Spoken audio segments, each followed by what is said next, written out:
ఆరబెట్టుకున్న తర్వాతనే మరి బాగా డ్రైగా ఫ్రై చేసుకోండి.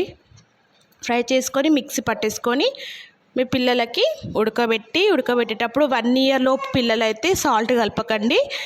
అంతకన్నా పెద్ద పిల్లలు అయితే మాత్రం సాల్ట్ కలపండి. సో ఈ విధంగా చేసుకోవాలి.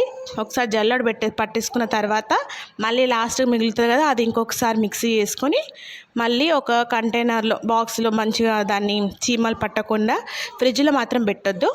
చీమలు పట్టని ప్లేస్లో పెట్టేసుకోవాలి. మీకు ఎంత కావాలి, ఎంత క్వాంటిటీతో కావాలో అట్లా కలిపేసుకోండి చేసేటప్పుడు. నేను దీంతో పాటు ఇప్పుడు ప్రోటీన్ పౌడర్ కలిపేసుకుంటున్నాను, 1 స్పూను. ఇదే అండి. ఉగ్గు ఉడికిపోతుంది.